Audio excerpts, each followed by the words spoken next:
প্রিয় ভাইয়েরা, আমরা গতগুলো থেকে আমরা সূরা বাকারা আমরা যে আয়াত প্রথম দিন আমরা তেলাওয়াত করেছি, আমরা সেটার উপর ধারাবাহিক আলোচনা আমরা শুরু করে দিয়েছি। আলহামদুলিল্লাহ, এখন থেকে ধারাবাহিক আলোচনা চলতেই থাকবে সূরা বাকারার উপর। প্রিয় ভাইয়েরা, আল্লাহ রাব্বুল আলামিন এই সূরা বাকারা আমরা আলোচনা করেছি। যালিকাল কিতাব, এই কিতাব এটা এমন এক কিতাব যার মধ্যে বিন্দুমাত্র সন্দেহ নাই। সেই কিতাবটা কোন কিতাব? আল্লাহ রাব্বুল আলামিন কোরআনে কারীমের মধ্যে বলেন, ইন্না আনজালনাহু কুরআনান আরাবিয়্যান লাআল্লাকুম তা'কিলুন। নিঃসন্দেহে আমি এই কিতাব আরবি ভাষায় নাযিল করেছি যাতে করে তোমরা অনুধাবন করতে পারো। সুবহানাল্লাহ। প্রিয় ভাইরা, কবরের ভাষা কি? বলেন না, কবরের ভাষা কি? হাসরের ভাষা কি? জান্নাতের ভাষা কি? আল্লাহ তাআলা কোরআন নাযিল করেছেন আরবি ভাষায়। সুবহানাল্লাহ। প্রিয় ভাইরা, এই কোরআনের নামকরণ আল্লাহ তাআলা করেছেন কোরআনুল মাজিদ। আল্লাহ পাক বলেন মর্যাদা সম্পন্ন কোরআনের শপথ। সুবহানাল্লাহ। এই কোরআনের নাম কে রেখেছেন? আল্লাহ। আল্লাহ তাআলা রেখেছেন কোরআনুল মাজিদ। এর পরে আল্লাহ তাআলা বলেন ইন্নাহু লাকাওলুন কারীম। অবশ্যই কোরআন মর্যাদা সম্পন্ন গ্রন্থ। যে কোরআন যালিকাল কিতাব, যে কিতাব, যে কোরআন এটা অত্যন্ত মর্যাদা সম্পন্ন কিতাব। রাসূলুল্লাহ সাল্লাল্লাহু আলাইহি ওয়াসাল্লামের প্রতি আল্লাহ রাব্বুল আলামিন যত মুজিজা আল্লাহ তাআলা নবী থেকে দান করেছেন, তার মধ্যে শ্রেষ্ঠতম মুজিজা হলো আল্লাহ তাআলার কোরআন। সুবহানাল্লাহ। সেই কোরআনটা যেভাবে নাযিল করেছেন আজ থেকে ১৫০০ বছর পূর্বে, আজও ওই রকম আছে, কিয়ামত পর্যন্ত ওই রকম থাকবে। ঠিক না? এর একটা অক্ষর, জবর, জের, পেশ, নকতা পরিবর্তন করার মতো ক্ষমতা কারো নেই। এই কিতাবটা কেন কিতাব জানেন? পৃথিবীর একটা গ্রন্থ একবার পাঠ করলে আরেকবার পাঠ করতে মন চায় না, কিন্তু কোরআনে কারীমের সূরা ফাতিহা আপনি প্রতিদিন নামাজের মধ্যে তেলাওয়াত করে থাকেন, কিন্তু কোনদিন আপনার মনে হয়েছে নাকি আজকে ভালো লাগে না সূরা ফাতিহা বাদ দিয়ে অন্য একটা সূরা দিয়ে নামাজ শুরু করি, সূরা ফাতিহা পড়ব না, এমন হয়েছে না? প্রিয় ভাইরা, এই কোরআনে কারীম সারা তেলাওয়াত করতে যাবেন, জীবনে কতবার কোরআনে কারীম তেলাওয়াত করেছেন, খতম করেছেন, কোনদিন এমন হয়েছে নাকি আজকে তেলাওয়াত করতে ভালো লাগে না, কোরআন শরীফ পড়তে ভালো লাগে না? এমন হয় না। এই কোরআন যত আপনি পড়েন ততই পড়তে মন চায়। নবী করিম সাল্লাল্লাহু আলাইহি ওয়াসাল্লাম বলেন, শুধু তাই না, এই কোরআনের তেলাওয়াত শুধু ভালো না, বরং এই কোরআনটা এমন এক কোরআন, যে কোরআনটা মানুষ যত দিন দিন আপডেট হবে, যত বিজ্ঞান যত উপরের দিকে উঠবে, এই কোরআনের কাছে এসে বিজ্ঞান কত আশ্চর্য হয়ে যাবে। আশ্চর্য হয়ে মানুষ বলবে, আরে আল্লাহ পাক কোরআনে কারীমের মধ্যে এত কিছু বলে দিয়েছেন। বিজ্ঞানের অগ্রযাত্রা যতই উপরে উঠবে, ততই কোরআনের প্রতি মানুষের আকর্ষণ দিন দিন বেড়ে যাবে। সুবহানাল্লাহ। আশ্চর্য হয়ে যাবে মানুষ। বিজ্ঞান আর কোরআনটা কি, এর একটা আমি একটা তুলনামূলক একটা আলোচনা করব সামনে ইনশাআল্লাহ। বিজ্ঞান আর কোরআন, বিজ্ঞানের সাথে কোরআনের সম্পর্ক কি, এই বিষয়ে একটা তুলনামূলক আলোচনা করব সামনে ইনশাআল্লাহ। আল্লাহ তাআলা যদি তৌফিক দেন, আপনি আশ্চর্য হয়ে যাবেন। প্রত্যেকটা গ্রহ, নক্ষত্র, প্রতিটা বিশ্বের মহাশূন্যের মধ্যে যা কিছু আছে, কোরআন সব কিছু নিয়ে কোরআনের মধ্যে আল্লাহ তাআলা আলোচনা করে রেখেছেন। সুবহানাল্লাহ। নবীজি বলেন, লা তুহসা আযাইবুহুম ওয়া লা তুবলা গারাইবুহুম ফীহি মাসাবিহুল হুদা ওয়া মানারিকুল হিকমা। আল্লাহ নবী বলেন, কোরআন কোনদিন পুরা চিহ্ন চিহ্ন হবে না, পুরাতন হবে না। এই আশ্চর্য ধরনের বিস্ময়কারিতা কখনো শেষ হবে না।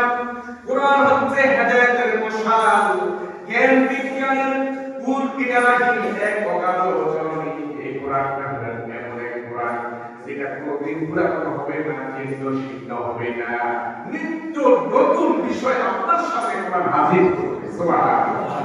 আচ্ছা বলেন দেখি এই পর্যন্ত কত হুজুরের ওয়াজ শুনেছেন, কত মানুষের তাফসীর শুনেছেন, একজনের তাফসীরের সাথে আরেকজনের তাফসীরের মিল আছে?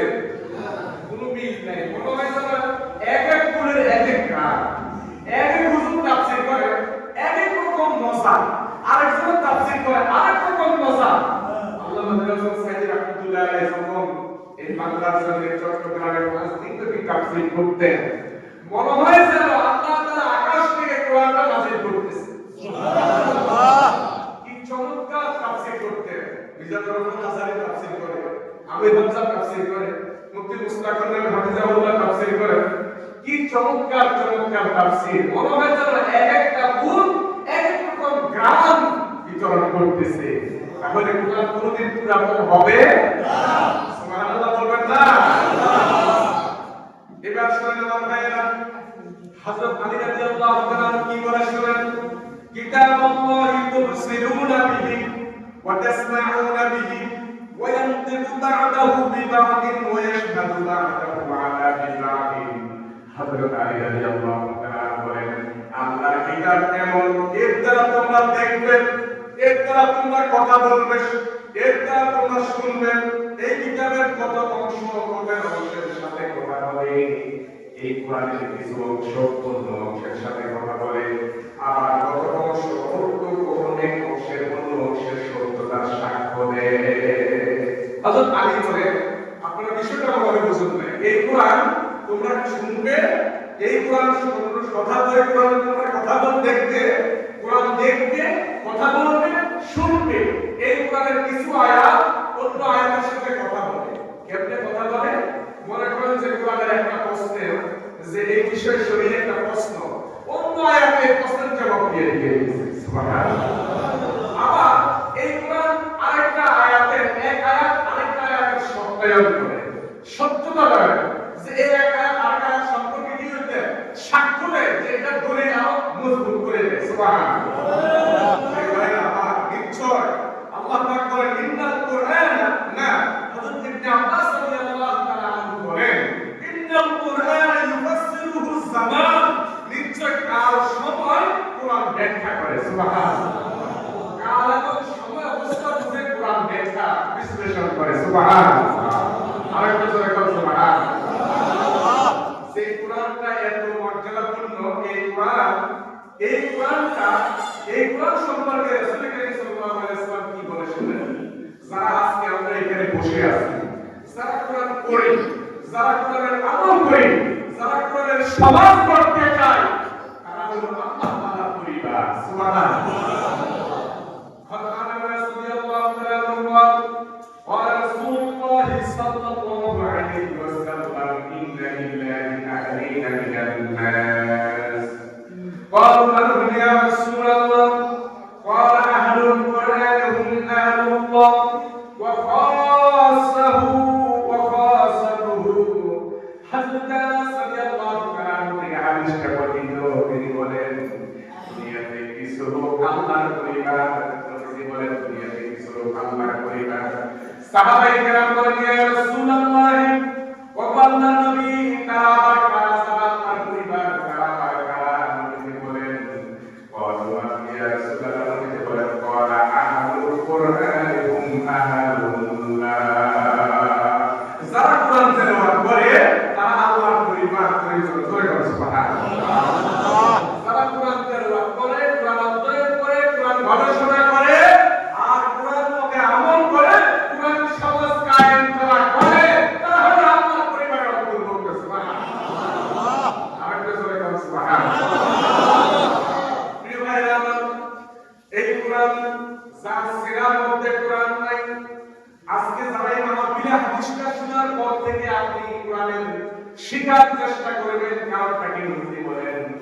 আমি ইবনে আব্বাস রাদিয়াল্লাহু তাআলা قال رسول الله صلى الله عليه وسلم, হযরত ইবনে আব্বাস রাদিয়াল্লাহু তাআলা থেকে হাদিসটা বর্ণিত, আল্লাহ নবী বলেন, ইন্নাল্লাযী লাইসা ফি যাওফিহি শাইউন মিনাল কুরআনি কাল বাইতিল করিম। আল্লাহ নবী বলেন ওই সিনা ওই সিটিটা হলো ওই রকম বিরাট বাড়ির মতো যে সিনার মধ্যে কোরআন নাই, যে সিনার মধ্যে কোরআন নাই। দুনিয়ার সমস্ত জ্ঞান আছে তার সিনার মধ্যে, কিন্তু তার সিনার মধ্যে কোরআনের জ্ঞান নাই। আল্লাহ নবী বলেন সেই সিনাটা হলো বিরাট বাড়ির মতো। একটা বিরাট বাড়িতে যেমন মানুষ থাকে না, সাপ বিচ্ছু পোকামাকড় বসবাস করে, জিন ব্যক্তি বসবাস করে, যে সেনার মধ্যে কোরআন নাই ওই সেনাটা শয়তানে দখল করে নিয়ে নেয়। ওই সেনাটা কে দখল করে? বলেন না, দুষ্ট শয়তান ওই সেনাটা কি করে? আচ্ছা, শয়তান যদি তার সেনাটা দখল করে নেয় তখন কি সে ভালো কাজ করতে পারবে? সে কি ভালো কাজ তার পছন্দ হবে? ভালো কাজ তখন তার পছন্দ হবে না। ভালো কাজ করেও মজা পাইবে না, নামাজ পড়ে মজা পাইবে না, রোজা রেখে মজা পাইবে না, দিনের পথে চলে মজা পাইবে না, কারণ তার অন্তরটা শয়তান দখল করে আছে। এই জন্য অন্তরটাকে দখল মুক্ত করতে হবে শয়তানের হাত থেকে। আগে ঠিক না? অন্তরটাকে আগে শয়তানের হাত থেকে দখল মুক্ত করা লাগবে। প্রিয় ভাইরা, এবার কোরআন তেলাওয়াত করে যদি কোনো ব্যক্তি যদি যে কিতাব আল্লাহ তাআলা হেদায়েতের জন্য নাযিল করেছেন ওই কিতাবের মর্তবা, তেলাওয়াতের মর্তবা, ওই কিতাবের মর্তবা কি? আল্লাহ হাবিব মুহাম্মদ সাল্লাল্লাহু আলাইহি ওয়াসাল্লাম বলেন, কোন ব্যক্তি যদি কোরআন পড়ে যদি কোরআন পড়ে যায় তাহলে তার জন্য কি? শুনেন, আন যায়েদ ইবনে উবাদা রাদিয়াল্লাহু তাআলা আনহু বলেন, قال رسول الله صلى الله عليه وسلم ما من جبريل يقرأ القرآن ثم ينساه إلا لقي الله عز وجل يوم القيامة آجدا। আল্লাহ পাক মুহাম্মদ সাল্লাল্লাহু আলাইহি ওয়াসাল্লাম বলেন, যে ব্যক্তি কোরআন পাঠ করার পর কোরআন ভুলে যায়, কোরআন শিখছে, শিখার পর কোরআন ভুলে গেছে, মুহাম্মদ সাল্লাল্লাহু আলাইহি ওয়াসাল্লাম বলেন কিয়ামতের দিন আল্লাহর সাথে ওই ব্যক্তি বিকলঙ্গ অবস্থায়, লেখা অবস্থায় সাক্ষাৎ করবে। নাউজুবিল্লাহ বলবেন না? কি ভয়াবহ কথা চিন্তা করেছেন? যে ব্যক্তি কোরআন শিখার পর কোরআন ভুলে যায় ওই ব্যক্তি কিয়ামতের দিন আল্লাহ রাব্বুল আলামিনের সাথে দেখা করবেন। কি অবস্থা? লেখা অবস্থায়, বিকলঙ্গ অবস্থায় আল্লাহর সাথে সাক্ষাৎ করবে। আল্লাহ তুমি আমাদেরকে এই অবস্থা থেকে হেফাজত করো। যারা কোরআন ভুলে গেছেন তাদের দায়িত্ব হলো কোরআন অধ্যয়ন করা, কোরআন তেলাওয়াত করা, কোরআন শেখা। সুতরাং আজকে এই হাদিস শোনার পর থেকে একটা সিদ্ধান্ত নেব, আজ থেকে আমি কোরআন শিখবো ইনশাআল্লাহ। কোরআন শিখবো তো ইনশাআল্লাহ। যদি কারা কারা শিখবেন একটা হাত দিয়ে লেখেন তো আল্লাহু আকবার।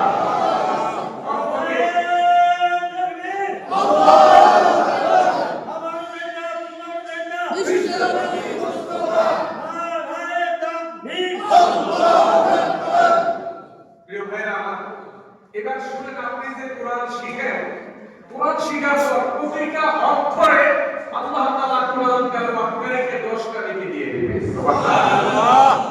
আল্লাহ নবী মুহাম্মদ সাল্লাল্লাহু আলাইহি ওয়াসাল্লাম বলেন, আন আব্দুল্লাহ ইবনে মাসউদ রাদিয়াল্লাহু তাআলা আনহু قال قال رسول الله صلى الله عليه وسلم من قرأ حرفا من كتاب الله فله به حسنة والحسنة بعشر أمثالها لا أقول ألف لام ميم حرف بل ولكن ألف حرف ولام حرف وميم حرف سبحان الله। আপনারা বুঝেন না, এই জন্য আগে সুবহানাল্লাহ বলতে পারেন না, আগে বলেন সুবহানাল্লাহ। নবীজি কি বলেন শুনেন, আল্লাহর হাবিব বলেন যে যে ব্যক্তি, নবীজি বলেন আল্লাহ তাআলার কোরআনের একটি হরফ যে ব্যক্তি পাঠ করবে, তেলাওয়াত করবে, তার জন্য আল্লাহ রাব্বুল আলামিন সওয়াব লিপিবদ্ধ করে দিয়েছেন 10 গুণ। সুবহানাল্লাহ। এই রমজান মাসে শুধু 10 গুণ থাকে নাকি 70 থেকে 700 হয়ে যায়? 70 হয়ে যায়, সেটা আল্লাহ তাআলা নিজ হাতে দিবেন। আল্লাহ তাআলা কি হাতে দিবেন? নিজ হাতে দিবেন। এবার শুনুন নবীজি কি বলেন শুনেন। নবীজি বলেন এই সওয়াব 10 গুণ হিসাবে আল্লাহ তাআলা দিয়ে দিবেন। এবার নবীজি বলেন লা কুলু, আমি বলি না, আলিফ লাম মিম হারফ, আলিফ লাম মিম এই তিনটা শব্দ মিলে হরফ, আমার নবী বলেন আমি এটা বলি না। ওয়ালাকিন আলিফুন হারফুন লামুন হারফুন ওয়া মিমুন হারফুন। নবীজি বলেন আলিফ একটা হরফ, লাম একটা হরফ, মিম একটা হরফ। যে ব্যক্তি আলিফ উচ্চারণ করবে আল্লাহ রাব্বুল আলামিন তার আমলনামার মধ্যে 10 গুণ সওয়াব লিখে দিয়ে দিবে। সুবহানাল্লাহ। শুধু আলিফ উচ্চারণ করতে কি বলেন? বলেন না? সবাই তো বলেন না, বলেন নাকি? আলিফ, লাম, মিম, তিনটা অক্ষর। নবীজি শুধু বুঝানোর জন্য হাদিসের মধ্যে বললেন যে আলিফ, লাম, মিম আমরা যখন শুরু করেছিলাম কোরআন কারীমের সূরা বাকারা কি দিয়ে শুরু করছি? আলিফ, লাম, মিম। এই তিনটা অক্ষর। এই তিনটা একটা অক্ষর না, কিন্তু তিনটা অক্ষর। নবীজি বলেন আলিফুন হারফুন ওয়া লামুন হারফুন ওয়া মিমুন হারফুন। লাম একটা হরফ, আলিফ একটা হরফ, মিম একটা হরফ। কোন ব্যক্তি যখন আলিফ উচ্চারণ করে আল্লাহ তাআলা তার আমলনামার মধ্যে 10 গুণ সওয়াব লিপিবদ্ধ করে দেয়। সুবহানাল্লাহ। আরেকটু জোরে কথা সুবহানাল্লাহ। তাহলে যে কোরআন একটা অক্ষর তেলাওয়াত করলে আল্লাহ তাআলা 10 গুণ সওয়াব দেয়, সেই কোরআন না শিখে সেই কোরআন তেলাওয়াত না করে এমনি এমনি কবরের মধ্যে যাব, এটা যেন আর না হয়। কমপক্ষে যতদিন জীবিত আছি ততদিন আল্লাহর কোরআনের সাথে সম্পর্ক থাকবে ইনশাআল্লাহ। এটা শুনে আমার ভাইরা, এই কোরআন যে ব্যক্তি তেলাওয়াত করবে কোরআন তার জন্য শাফায়াতকারী হবে। সুবহানাল্লাহ। আমার ভাইরা, এই কোরআন তার জন্য শাফায়াতকারী হবে। নবীজির একজন সাহাবী হযরত জাবের রাদিয়াল্লাহু তাআলা থেকে হাদিসটা বলেন, জাবের ইবনে আব্দুল্লাহ রাদিয়াল্লাহু তাআলা আনহু আনিন নবী সাল্লাল্লাহু আলাইহি ওয়াসাল্লাম ক্বালা আল-কুরআনু মুশাফফাউন আল-কুরআনু মুশাফফাউন ওয়া মাহিল্লুন মুসাদ্দাকুন মান জা'ালাহু ইমামাহু qadahu ইলাল জান্নাহ ওয়া মান জা'ালাহু খালফা যাহরিহি সাকাহু ইলান নার। আল্লাহ নবীর সাহাবী হযরত জাবের ইবনে আব্দুল্লাহ রাদিয়াল্লাহু তাআলা থেকে হাদিসটা বর্ণিত। তিনি বলেন নবী সাল্লাল্লাহু আলাইহি ওয়াসাল্লাম বলেন কোরআন মজিদ এমন শাফায়াতকারী যার শাফায়াত কবুল করা হয়েছে। কোরআন এমন শাফায়াতকারী যে কোন শাফায়াত তার শাফায়াত আল্লাহ তাআলা কবুল করে নিয়েছেন। কেমন যেমন যে ব্যক্তি তার উপর আমল করবে কোরআন তাকে জান্নাত পর্যন্ত পৌঁছায়া দিবে। যে ব্যক্তি কোরআনের আমল করবে, যালিকাল কিতাব, যে কিতাব নিয়ে আমরা আলোচনা করতেছি, এই কিতাবে নবীজি কি বলতেছেন এই কিতাব সম্পর্কে, আগে এই কিতাব সম্পর্কে কিছু ধারণা দেন। নবীজি বলেন এটা এমন কিতাব যে কিতাবটা তোমাদের জন্য শাফায়াতকারী হবে। আল্লাহ নবী বলেন শুধু তাই নয়, যে ব্যক্তি এই কোরআনের আমল করবে কোরআন তাকে জান্নাত পর্যন্ত নিজ দায়িত্বে পৌঁছে দেবে। সুবহানাল্লাহ। সেই কোরআনের আমলকারী ছিল, সেই কোরআনের আমলকারী ছিল, আল্লাহ তাকে দিয়ে দেন। এটা শুনে আমার ভাইরা, নবীজি বলেন আর যে ব্যক্তি তার উপর আমল করবে না এই কোরআন তাকে সুপারিশ করবে না, সেই জাহান্নামে চলে যাবে। সুতরাং প্রিয় ভাইরা আমার, এই কোরআন শুধুমাত্র তেলাওয়াতের জন্য আসে নাই, তার মানে বোঝা গেছে তেলাওয়াতের সাথে সাথে আল্লাহ রাব্বুল আলামিন এই কোরআন মানুষের জীবনকে পরিবর্তন করে দেওয়ার জন্য, তার ব্যক্তি জীবন থেকে সামগ্রিক জীবনে আমল করার জন্য আল্লাহ তাআলা এই কোরআন নাযিল করেছে। সুবহানাল্লাহ। এটা শুনে আমরা তো এই রমজান মাসে আছি, রোজা এবং কোরআন এই দুইটা কাল কিয়ামতের ময়দানে রোজাও সুপারিশকারী হবে, কোরআনও সুপারিশকারী হবে। সুবহানাল্লাহ। عن عبد الله بن عمرو رضي الله تعالى عنه قال قال رسول الله صلى الله عليه وسلم الصيام والقرآن يشفعان। হযরত আব্দুল্লাহ ইবনে আমর রাদিয়াল্লাহু তাআলা থেকে হাদিসটা বর্ণিত, তিনি বলেন আল্লাহ হাবিব মুহাম্মদ সাল্লাল্লাহু আলাইহি ওয়াসাল্লাম বলেন আল কুরআন আসিয়াম ওয়াল কুরআন ইয়াশফাআন লিল আবদ ইয়াওমাল কিয়ামah। কিয়ামতের ময়দানে বান্দার জন্য রোজা এবং কোরআন কাল কিয়ামতের ময়দানে সুপারিশ করবে। সুবহানাল্লাহ। রোজা এবং কোরআন এই দুইটা কিয়ামতের ময়দানে বান্দারা কি করবে? বলেন না কি করবে? সুপারিশ করবে। এটা শুনেন, ইয়াকুল সিয়াম, সিয়াম বলবেন যে আয়না ওয়া আমার রব, রোজা কিয়ামতের ময়দানে আল্লাহ বলবেন ইয়া রব ওয়া আমার রব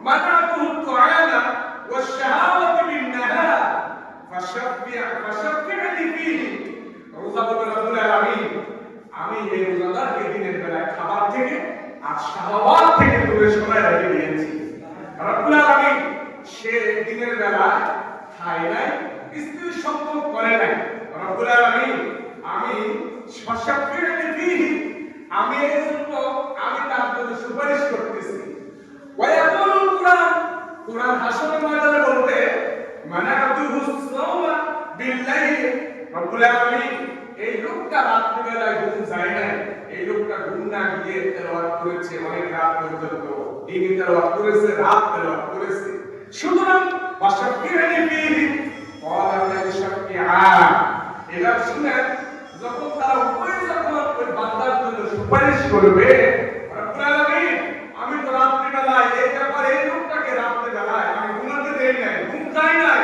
রব্বুল আলামিন কিয়ামতের দিন বান্দার জন্য আমি সুপারিশ করতেছি রব্বুল আলামিন আপনি দয়া করে এই সুপারিশটা কবুল করে নেন আল্লাহ রব্বুল আলামিন কুরআন এবং রোজার সুপারিশ কবুল করে বান্দাকে আল্লাহ জান্নাতে বানায় দিবেন সুবহানাল্লাহ তাহলে এই যে রোজা রাখতেছি রোজা সুপারিশকারী হবে আর কুরআন বান্দার জন্য কি হবে সুপারিশকারী হবে প্রিয় ভাইরা আমার সেই কুরআন সুপারিশকারী হবে আমার বিশ্বাস যারা কুরআন শোনার জন্য বাড়ি ঘর কাজ কর্ম সেই উপর পর্যন্ত অর্থ ছাড়াই একটা মাঠে কাজ কর্ম করে মাহফিলের মধ্যে চলে আসে কুরআন শোনার জন্য এই বসাটা আল্লাহ তাআলা বিফলে দিবেন না এই বসাটাকে আল্লাহ তাআলা আমাদের উসিলা বানায় দিবেন ইনশাআল্লাহ ইনশাআল্লাহ শুনেন আমার ভাইরা দুটো বিষয়ে হিংসা করা জায়েজ আছে আর কোন বিষয়ে হিংসা করা জায়েজ নাই শুধু হাদিস শরীফের মধ্যে দুই বিষয়ে হিংসা করার কথা বলেছে এই দুই বিষয়ে তোমরা হিংসা করতে পারবে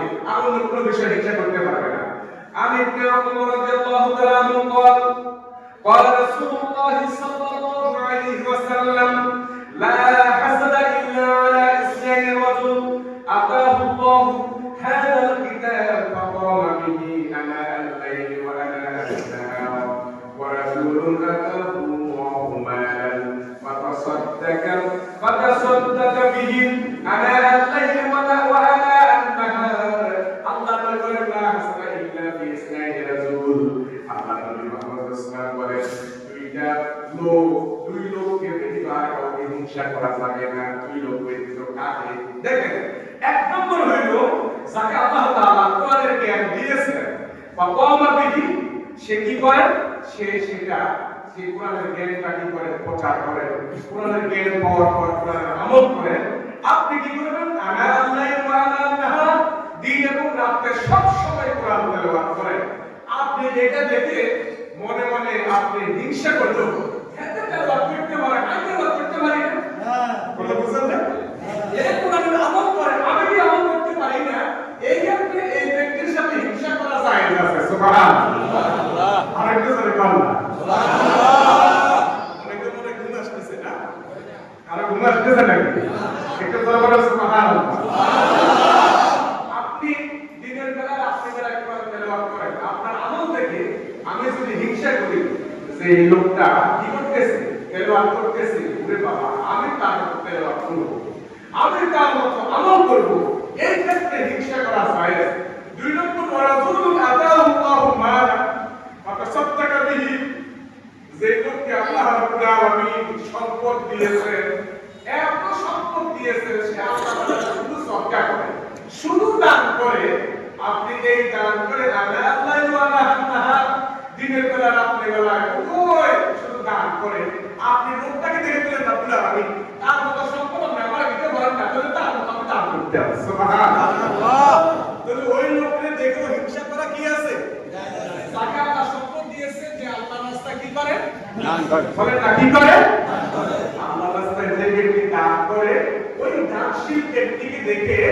আপনি দানের প্রতি উৎসাহিত হয়ে আপনি রব্বুল আলামিন আমাকে যদি এমন দান দিতে আমিও দান করতে আপনার রাস্তায় আল্লাহ এরকমটা কোরআন তেলাওয়াত করে এবং যদি আমার একটা সন্তান দিতে আল্লাহ আমার সন্তানটা এরকম কোরআন তেলাওয়াত করতো আল্লাহ এমন একটা সন্তান আপনি আমার দেন না এই ক্ষেত্রে হিংসা করা যায় না সুবহানাল্লাহ প্রিয় ভাইরা আমার শুনেন এমন একজন কোরআন তেলাওয়াতকারী সন্তান যে হাফেজ সাহেব মাদ্রাসায় পড়েন 14-15 বছর বয়সী এত সুন্দর নাম হলো শাহ আব্দুল আজিজ মুহাদ্দিস দেলভী রাহমাতুল্লাহি আলাইহি। এই ছাত্রের নাম হলো শাহ আব্দুল আজিজ মুহাদ্দিস দেলভী রাহমাতুল্লাহি আলাইহি। যে ছাত্রের চেহারা এত সুন্দর, যে ছাত্র প্রতিদিন রাস্তা দিয়ে মাদ্রাসার দিকে রওনা করতেন, হেঁটে হেঁটে নিচের দিকে তাকায় তাকায় সবসময় মাদ্রাসা আসা যাওয়া করে। রাস্তার পাশে এক মহিলার বাড়ির স্বামী বিদেশ থাকে। বাংলাদেশের একটা ঘটনা শুনেন।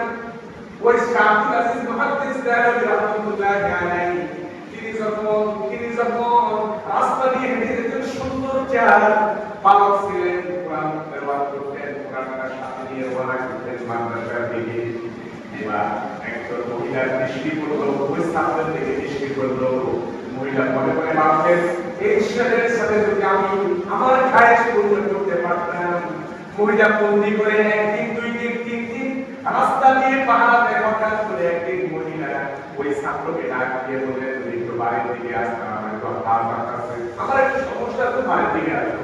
বাড়ির দিকে যাওয়ার পর মহিলা দরজা বন্ধ করে দিলেন। দরজা বন্ধ করে এবার শাহ আব্দুল আজিজ মুহাদ্দিস দেলভী রাহমাতুল্লাহি আলাইহি বললেন, তুমি একটা কাজ করো, তুমি আজকে আমার সাথে আমার খায়েশ তোমাকে দিয়ে পূর্ণ করবো। শাহ আব্দুল আজিজ মুহাদ্দিস দেলভী রাহমাতুল্লাহি আলাইহি তার বয়স ছিল 15 থেকে 16 বছর। তিনি চিন্তা করলেন, আমার আমার সাথে কাপড়ের মধ্যে দাগ লাগাবো। তিনি ওই সময় চিন্তা করতেছেন কিভাবে মহিলার হাত থেকে ফেতনা থেকে বাঁচা যায়। শাহ আব্দুল আজিজ মুহাদ্দিস দেলভী রাহমাতুল্লাহি আলাইহি তিনি বললেন যে ঠিক আছে, আমি তোমার ডাকে সাড়া দেব, তবে আমাকে একটু সুযোগ দাও, আমি একটু টয়লেটে যাব, আমার টয়লেটে একটু ব্যাগ হয়েছে। শাহ আব্দুল আজিজ মুহাদ্দিস দেলভী রাহমাতুল্লাহি আলাইহি তিনি টয়লেটে গেলেন। টয়লেটে গিয়ে অনেক কষ্টে একটু পায়খানার দেয় বুঝলেন, পায়খানা এনে পায়খানাটা হাতের মধ্যে নিয়ে পুরা গায়ের মধ্যে রেখে ফেললেন। পুরা গায়ের মধ্যে রেখে এবার বের হয়ে আসার পর মহিলাটা পায়খানার গন্ধ এটা বড় খাটাইছে না, মহিলার রুচিটা পরিবর্তন হয়ে গেল। তিনি তখন বলে, রব্বুল আলামিন, আমি তোমার কাছে ক্ষমা চাই, তার ফেতনা থেকে তোমার কাছে মাফ চাই। তখন মহিলা পায়খানা গায়ের মধ্যে দেখে মহিলার কান বা প্রকাশ হলো না, মহিলা বের হয়ে গেলেন, তাকে বের হয়ে গেলাম। শাহ আব্দুল আজিজ মুহাদ্দিস দেলভী রাহমাতুল্লাহি আলাইহি তিনি চলে গেলেন মাদ্রাসার মধ্যে, গায়ের মধ্যে পায়খানা, কাশের মধ্যে সবাই পরে ঢুকলেন, কান ধুয়ে ধুয়ে দোয়ার পর ওনার উস্তাদ শাহ ওলিউল্লাহ মুহাদ্দিস দেলভী রাহমাতুল্লাহি আলাইহি তিনি ডাক দিয়ে বললেন, কি ব্যাপার তুমি আজকে ক্লাসের মধ্যে দেরিতে আসলে কেন?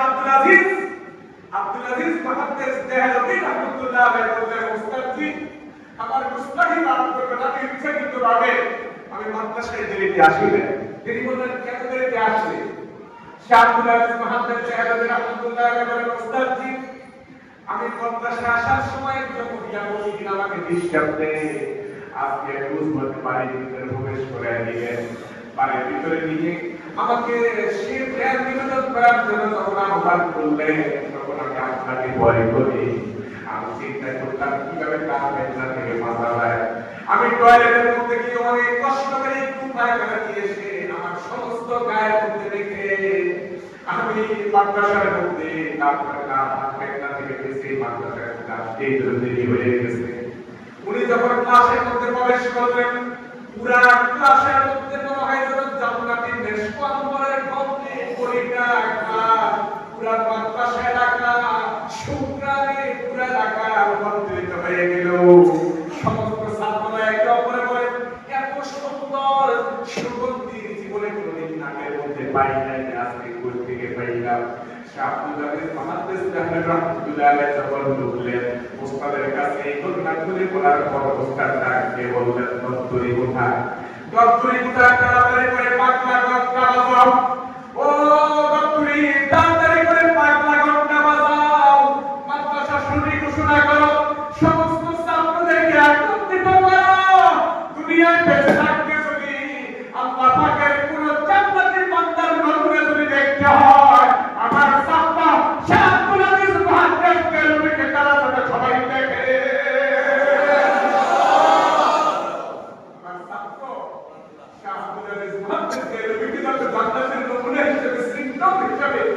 আজকে যাতে দেখে আমার আব্দুল আজিজ মুহাদ্দিস দেলবি সে এমন তবাকাত আল্লাহ তাআলা তাকে পৌঁছায় দিলেন, আল্লাহ তাআলা মুহাদ্দিসের সেরা মুহাদ্দিস বানায় দিলেন। সুবহানাল্লাহ।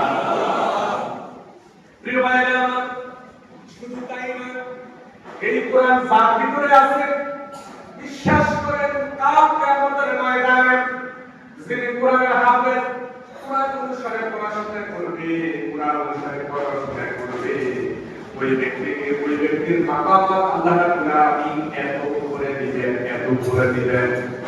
হাদিস শরীফের মধ্যে আছে যে ব্যক্তি কোরআন পাঠ করে, কোরআন তেলাওয়াত করে, ওই কোরআন অনুযায়ী যে ব্যক্তি আমল করে, কোরআন অনুযায়ী আমল করে, আজকে তো আমরা তেলাওয়াতের মধ্যে আছি, আমলের মধ্যে নাই।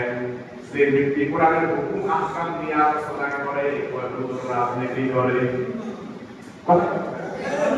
কোরআনের হুকুম আহকাম নিয়ে যখন আলোচনা করে তখন পরে হুজুর রাজনীতি করে, নিরপেক্ষ হুজুর খোঁজ করে পাও না। নিরপেক্ষ বলতে কোনো শব্দ নাই, হয় ইমানদার হয়ে যাও, না হয় কাফের হয়ে যাও, মধ্যখানে থাকার কোনো সুযোগ নাই। নিরপেক্ষ বলতে কোনো শব্দ তো নাই। নিরপেক্ষ আবার আমি আল্লাহর পক্ষে, আমি ইসলামের পক্ষে। কথা বলেন আপনারা কার পক্ষে? ইসলামের পক্ষে, কোরআনের পক্ষে। কথা বলেন ঠিক কিনা?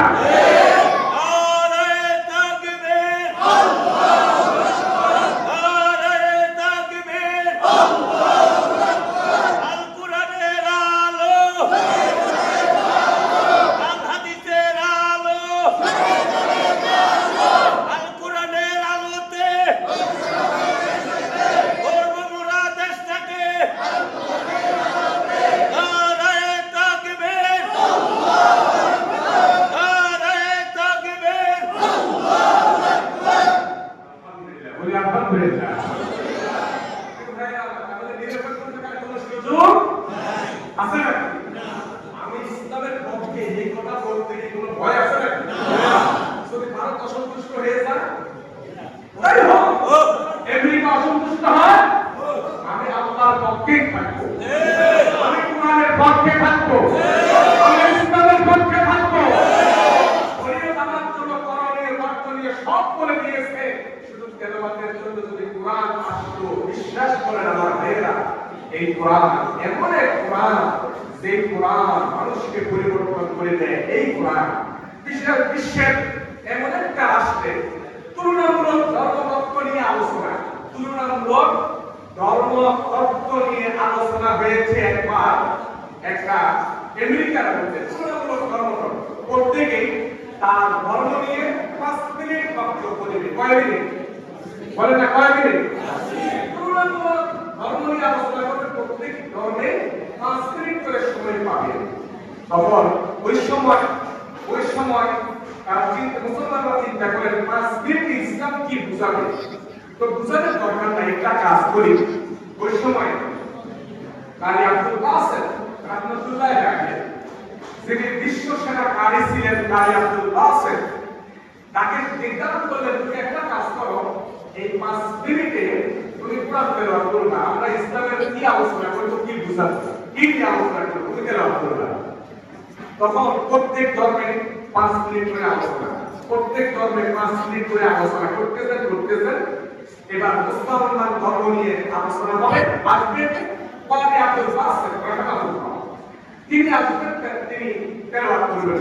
তিনি আয়েশা প্রথমে কানের মধ্যে হাত দিয়ে, কারি আব্দুল বাসেত রাহমাতুল্লাহ আলাইহি তিনি হাত দিয়ে যখন আউযুবিল্লাহ পড়া শুরু করে দিয়েছেন, তখন বিচারক এবং যে ঘন্টার মধ্যে ধরিতে কমপ্লিট হয়ে গেলে স্টপ, আমাদের কর্তৃত্বে যখন হয় না 2-3 মিনিট 5 মিনিট পরে কি দেয়, বেল বাজায়, স্টপ, তোমার সময় শেষ।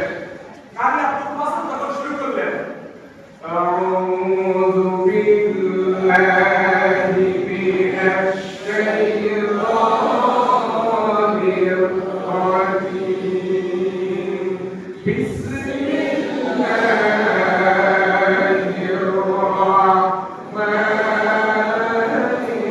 রাহমানির রাহিম।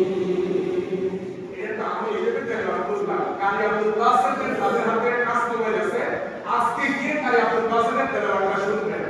আউযু বিল্লাহ পড়ে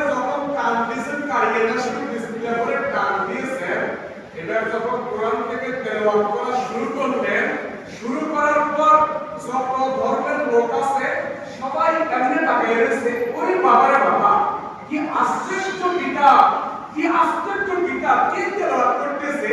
বিভিন্ন ধর্মের লোকেরা আশ্চর্য হয়ে শুনতে তেলাওয়াত শুনতেছে না। 5 মিনিট শেষ, 10 মিনিট শেষ, সবাই শুনতেছে, আওয়াজ নাই। যিনি কলিংবেল গিফটিমেন্ট রিং বাজাবেন, টাকা অফ করবেন, তিনিও ভুলে গেছেন, তিনিও তেলাওয়াত এইভাবে শুনতেছেন। যারা প্রতিযোগী তারা এসে বলতেছে, এবার যিনি কলিংবেল গিফটিমেন্ট তাকে তাকাইতেছে, কি ব্যাপার 10 মিনিট হয়ে গেল, আপনি কাজ সময় বন্ধ করেন না কেন? তিনি বলেন চুপ, চুপ কর। বিচারক বলতেছে চুপ কর, সবাই বলতেছে চুপ কর। যারা দর্শক সারিতে আছে সবাই বলতেছে ওনাকে তেলাওয়াত করতে আর সময় দেন, যত শুনি ততই শুনতে মন চায়। এই দিন সবাই চুপ কর, চুপ কর। যারা প্রতিযোগী এসে বলতেছে, বলতে আমাদের সময় 10 মিনিট হওয়ার পর চুপ করে দিলেন, কিন্তু কোরআন এখানে 10 মিনিট হয়ে গেছে, এখনো কি নাই, বন্ধ নাই, সবাই ভুলে গেছে, বিচারকও ভুলে গেছে, সবাই ভুলে গেছে। আশ্চর্য ধরনের কোরআন, সুবহানাল্লাহ। প্রিয় ভাইরা, শাহরিয়ার মুহাদ্দিস দাইলুর রাহমাতুল্লাহ আলাইহি এমন ছাত্র ছিলেন, তার ছাত্র শাহরিয়ার মুহাদ্দিস দাইলুর রাহমাতুল্লাহ আলাইহি কোরআন পড়তে ছিল, আল্লাহর ভয় ছিল। সেই সময় তিনি এই কায়দা করে তিনি বেঁচে গেলেন। আমার ভাইরা, এই কোরআনটা শুধুমাত্র মানুষের জন্য আল্লাহ রাব্বুল আলামিন নাযিল করেন নাই, নিজেরা বসে আল্লাহ যখন আয়াতের জমিনে দাওয়াত দিতে গেলেন, তখন মানুষের দাওয়াত কবুল করে নেন। আল্লাহ তাআলা নবী তাকে কি হয়েছে, একজন জিন আপনার এই কোরআন শুনতে চলে আসছে, সুবহানাল্লাহ। মানুষের একটা কোরআন শুনতেছে। প্রিয় ভাইরা, আল্লাহ নবী সাল্লাল্লাহু আলাইহি ওয়াসাল্লাম সাথে হযরত ওমর রাদিয়াল্লাহু তাআলা বর্ণনা করেন, হযরত ওমর বলেন, একবার আমরা নবী করিম সাল্লাল্লাহু আলাইহি ওয়াসাল্লাম হযরত ওমর বলেন, একবার আমরা সাহাবা নামক এক পাহাড়ের উপরে আমি এবং কিছু সাহাবায়ে কেরাম রাসূলের সাথে আমরা বসে আছি। এই সময় রাসূল করিম সাল্লাল্লাহু আলাইহি ওয়াসাল্লামের কাছে এক ব্যক্তি অতীব জীর্ণ শীর্ণ বয়স্কা এক মহিলা লাঠি ভর্তি নবীজির কাছে আসলেন। এসে নবীজিকে সালাম পেশ করে, আসসালামু আলাইকুম ইয়া রাসূলুল্লাহ। নবীজি সালামের জবাব দিয়ে বললেন, তোমাকে তো মানুষ মনে হচ্ছে না, তোমাকে তো জিন মনে হচ্ছে। লোকটা বলে, ইয়া রাসূলুল্লাহ, সত্যি আমি একজন জিন। তো নবীজি বললেন, তুমি কোথা থেকে আসছো, তোমার পরিচয় কি? জিন ডাক দিয়ে বলেন, ইয়া রাসূলুল্লাহ, আমার পরিচয় হলো, লোকটা বলেন, আমার পরিচয় হলো ইয়া রাসূলুল্লাহ, আমার পরিচয় হলো, আমার নাম হলো হামা, আমার নাম হামা, আমার পিতার নাম হলো ইমা, আর ইমার পিতার নাম হলো নাকাসের, তার পিতার নাম হলো নাকাসের পিতার নাম হলো ইবলিস। নাকাসের পিতার নাম কি? ইবলিস। ইবলিসের ছেলের নাম হলো কি? ইবলিসের ছেলের নাম হলো নাকাসের, আর নাকাসের পিতার ছেলের নাম হলো হিনা, হিনার ছেলের নাম হলো হামা। রাসূলুল্লাহ সাল্লাল্লাহু আলাইহি ওয়াসাল্লাম বলেন, তুমি তো ইবলিসের নাতি না। রাসূলুল্লাহ সাল্লাল্লাহু আলাইহি ওয়াসাল্লাম বলেন, তুমি তো ইবলিসের নাতি না বলা হয়, তোমার সাথে বোঝা গেছে যে ইবলিসের ব্যবহার তো বেশি দূরে নয়, বেশি না, খুব কমই বুঝে যাচ্ছে। লোকটা বলে, বুঝে হলো, তবে জানি না আমি পৃথিবীর সৃষ্টির সাথে আমার বয়সের ব্যবধান কত বেশি দূরে নয়। পৃথিবীর সৃষ্টির পর আমার বয়সের ব্যবধান এত বেশি নয়।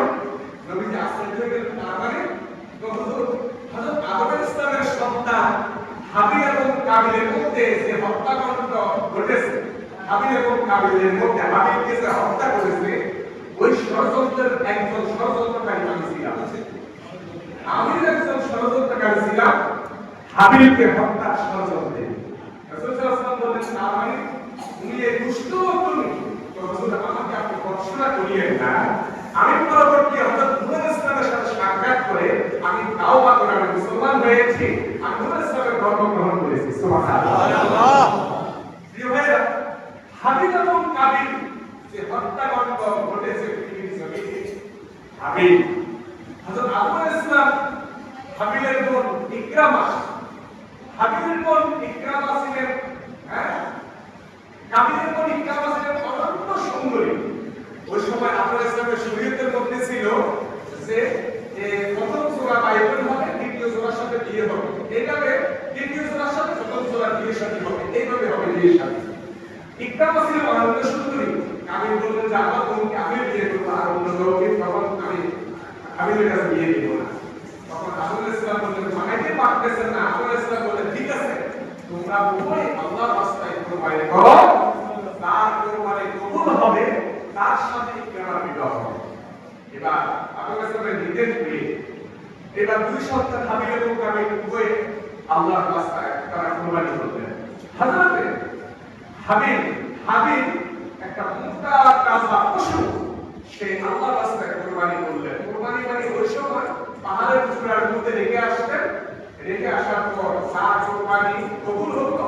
পাহাড় থেকে আকাশ থেকে আগুন এসে ওইটা জ্বালিয়ে পুড়িয়ে নষ্ট করে দিয়ে দিতেন। আর কাবিল কিছু পচা জব এগুলা যে পাহাড়ের উপরে রেখে আসতেন, তারগুলা আকাশ থেকে আগুন এসে জ্বলে দেয়, তার কুরবানি কবুল হয়ে যায়। যখন হাবিলের কুরবানি কবুল হয়ে গেল, কুরবানি কবুল হওয়ার পর এবার কাবিল বললেন আল্লাহর কসম আমি তোমাকে হত্যা করব। কাবিল ওই সময় হাবিলকে হত্যা করলেন। পৃথিবীর সর্বপ্রথম হত্যাকারী সন্ত্রাসী ছিল কাবিল। এই জন্য সারা পৃথিবীতে যত হত্যাকাণ্ড ঘটবে তার একটা অংশ কাবিলের মধ্যে গিয়ে পড়বে, একটা অংশ কাবিলকে ভোগ করতে হবে, একটা অংশ। তো আমার বললেন ইয়া রাসূলুল্লাহ, আমি হাবিল হত্যাকাণ্ডের সাথে আমি একটু ষড়যন্ত্র করেছিলাম। আমি তো বললেন আমার তুমি খুবই দুষ্ট বলে যে আমি ওর সাথে সাক্ষাৎ করে আমি কি করেছি, আমি তওবা করেছি, আমি তার ধর্মের প্রতি ঈমান এনেছি। এবার রাসূল সাল্লাল্লাহু আলাইহি ওয়াসাল্লাম বলেন তারপরে তো হুজুর আমি তোমার সাথে সাক্ষাৎ হওয়ার পর নূহ আলাইহিস সালাম আমাকে একটা দায়িত্ব দিয়েছেন, এরে আমার তুই যদি দেশে থাকিস তাহলে যদি বিশ্বনবীর সাথে সাক্ষাৎ হয় আমার সালামটা তার কাছে পৌঁছাইয়া দিবে। সর্বশেষ একজন নবী আসবেন, আমার সালাম ওনার কাছে পৌঁছাইয়া দিবে যদি দেশে থাকে। আমার কথা এরকম হযরত ইব্রাহিম নবীর কাছে, মুসা নবীর কাছে, প্রত্যেক নবীর কাছে আমার সাক্ষাৎ হয়েছে, আর প্রত্যেক নবী আপনাকে সালাম জানিয়েছে। আমি আপনাকে সালাম পৌঁছানোর জন্য ঈসা আলাইহিস সাথে সাক্ষাৎ হয়েছে। ঈসা আলাইহিস আমাকে বলছেন তোমার সাথে যদি বিশ্বনবীর সাক্ষাৎ হয় তাহলে আমার সালামটা বিশ্বনবীকে পৌঁছাইয়া দিও। আল্লাহ নবী সালামের জবাব দিয়ে দিলেন। ওই হামা এসে বলে হুজুর আমি আসছি আপনার কাছ থেকে কোরআন শিখার জন্য। সুবহানাল্লাহ। নবীদের মামাকে কোরআন শিক্ষা দিয়ে দিলেন এবং নবীদের প্রতি ঈমান আমাদের বললেন। হযরত ওমর বলেন আর দ্বিতীয়বার কোনদিন হামা আবার দেখতে পাইলেন, নবী চলে গেলেন দুনিয়া থেকে, হামাকে আমরা দেখতে পাইলেন। জিনেরা হাজার হাজার বছর হায়াত পায়। জিনদের মধ্যে দুষ্ট প্রকৃতির আছে, আবার ভালো প্রকৃতির জিন রয়েছে। মিনাল জিন্নাতি ওয়াল নাস। রিভাইরা যাই হোক, যে জিনেরা পর্যন্ত কোরআনে কারীম শিখার জন্য রাসূল কারীম সাল্লাল্লাহু আলাইহি ওয়াসাল্লামের কাছে আসতেন এবং কোরআন শ্রবণ করতেন, কোরআন শিখতেন। আমার ভাইরা যালিকাল কিতাবুল লা রাইবা ফিহি, এটা এমন এক কিতাব, এই কিতাব আল্লাহ রাব্বুল আলামিন নবী করিম সাল্লাল্লাহু আলাইহি ওয়াসাল্লামের কাছে আল্লাহর পাক প্রেরণ করে নবী বলেন মা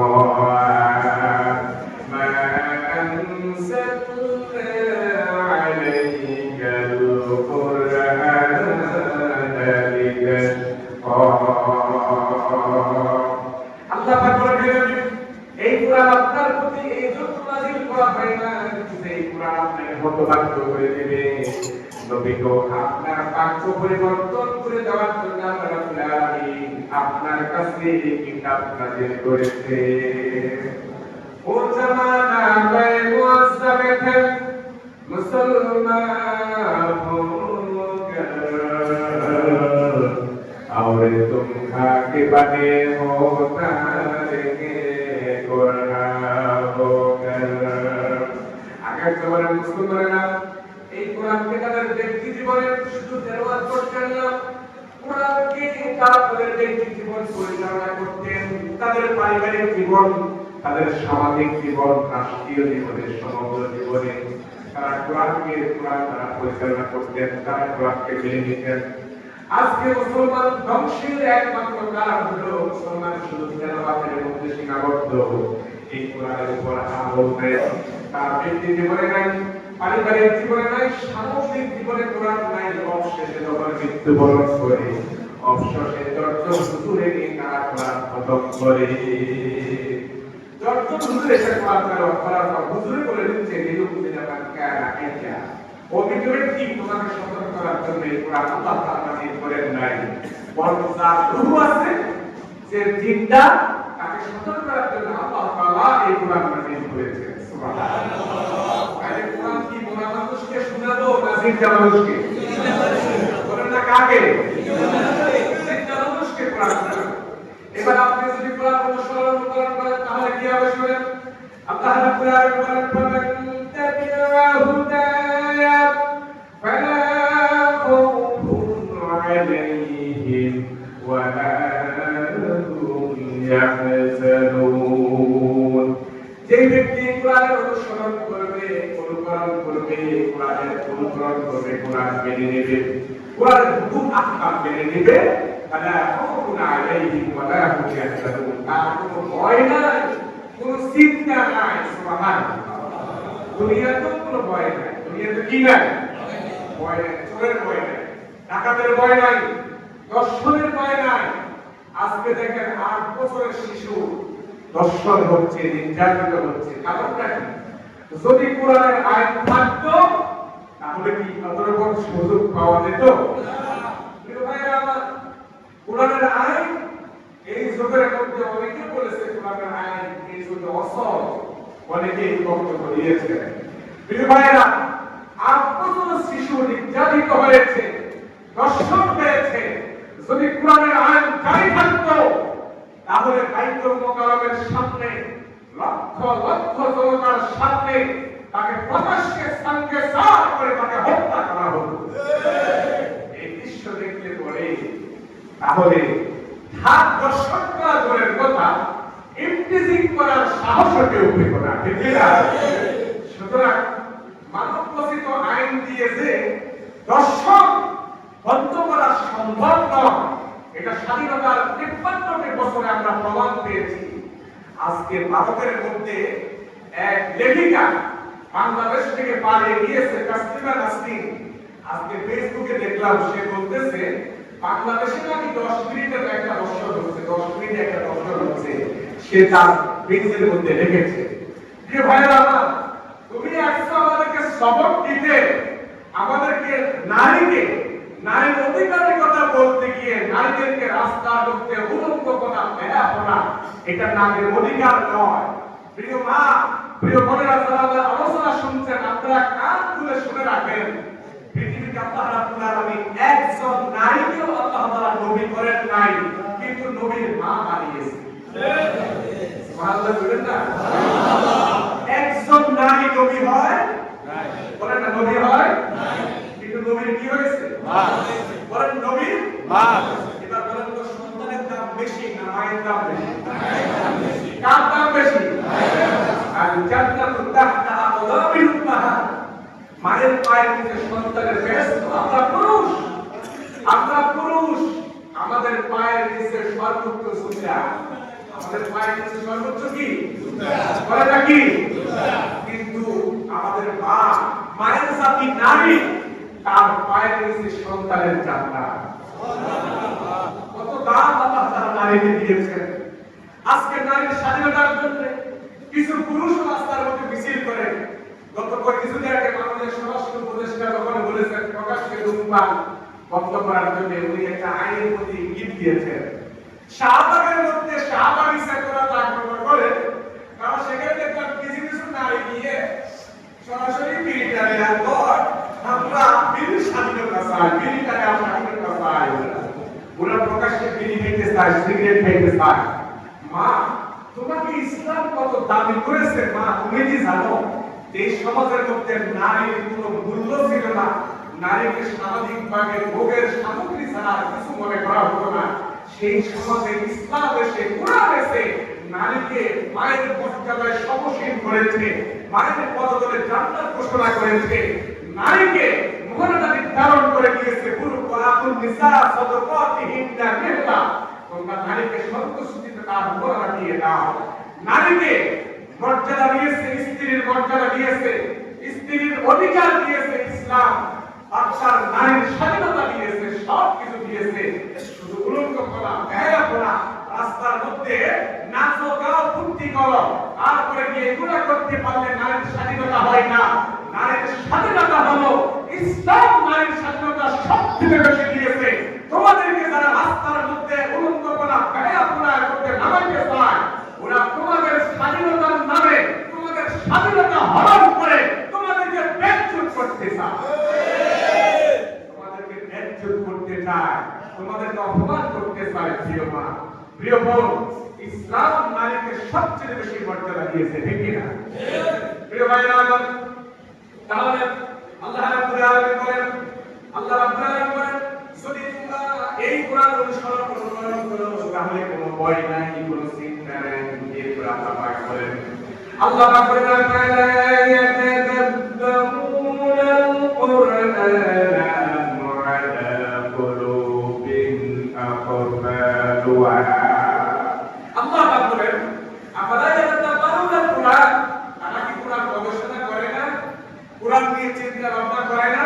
আম আলা কুলুবিন আকফালুহা, নাকি তাদের অন্তরে তালা ঝুলে গেছে? কোরআন নিয়ে একটু গবেষণা করে না, চিন্তা করে না, ফিকির করে না।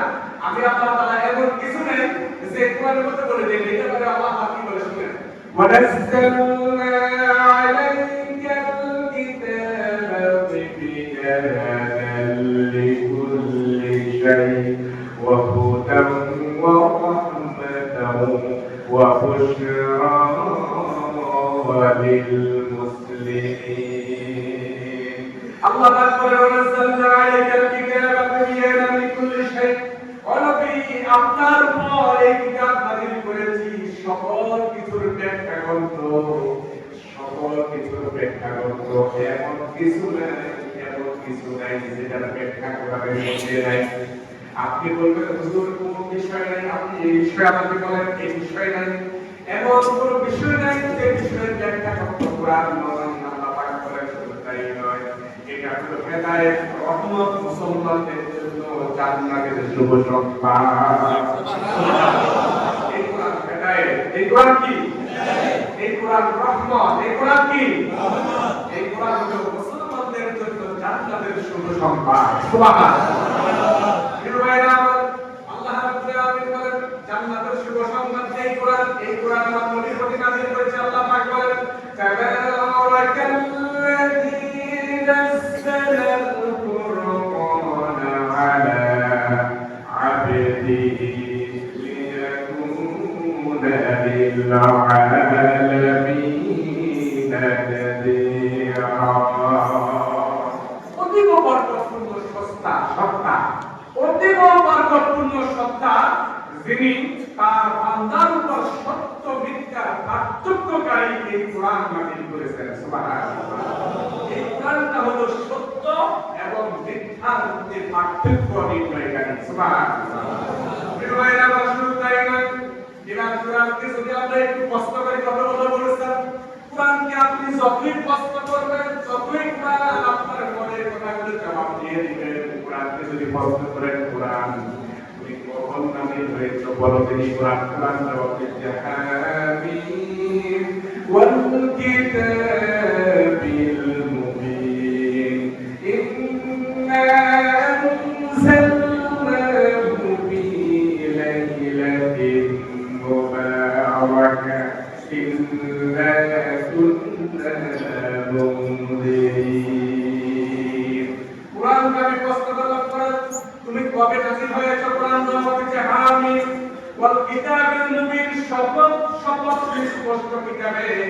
আল্লাহ পাক বলেন, ইন্না আনজালনাহু ফি লাইলাতিন মুবারাকা, আমরা রাব্বুল আলামিন এক বরকতময় রাত্রিতে আমি আল্লাহ পাক এই কোরআন নাযিল করেছি। সুবহানাল্লাহ। কোরআনকে কষ্ট করলাম, কোরআন তুমি কখন নাযিল হয়েছে? কোরআন জবাব দিচ্ছে, আমি এক বরকতময় রাতে নাযিল হয়েছি। এবার আল্লাহ পাক এবার কোরআনের কষ্ট করলাম, কোরআন বুঝলাম বরকতময় রাত। এই বরকতময় রাত কোনটি? কোরআনকে কষ্ট করলাম, কোরআন জবাব দিচ্ছে, ইন্না